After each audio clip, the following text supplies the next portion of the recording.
يا لغتي عربية حسبي. اشتدت الحرارت یا اخی، گرمی بڑھ گئی ہے اے میرے بھائی۔ نعم تشتد یومن فیومن، جی ہاں گرمی دن بدن بڑھتی جا رہی ہے۔ کیف تتحملون هذه الحرارہ، تم یہ گرمی کیسے برداشت کرتے ہو؟ الشمس یطلق النار فی هذه الایام، آج کل سورج آگ برسا رہا ہے۔ تحصف جسمی لکثرت التعرق، زیادہ پسینے کی وجہ سے میرے جسم پر پت نکل آئے۔ لک ان تستعمل مسحوقا مبردہ، آپ کو ٹھنڈک والا پاؤڈر استعمال کرنا چاہیے۔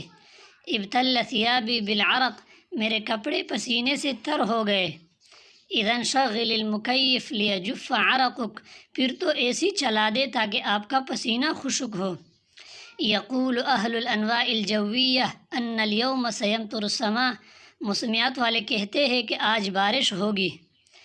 ھذا تخمنہم فقط، یہ تو صرف ان کا اندازہ ہے۔ والعلم الحقیقی عند اللہ، اور حقیقی علم تو اللہ کو ہے۔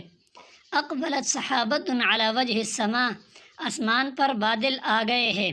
سینزل المطر بعد قلیل انشاء اللہ، تھوڑی دیر میں انشاءاللہ بارش ہوگی۔ ھکذا تقبل کل یوم ثم تغیب، اسی طرح بادل ہر دن آتے ہیں پھر غائب ہو جاتے ہیں۔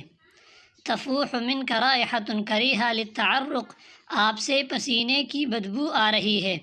من فضلک اغتسل کل یوم فی الحر، براہ کرم گرمی میں ہر دن نہا لیا کرو۔ صب الثلج فی الماء لیتبرد، پانی میں برف ڈالو تاکہ پانی ٹھنڈا ہو جائے۔ لانی احب ماء باردہ، کیونکہ مجھے ٹھنڈا پانی پسند ہے۔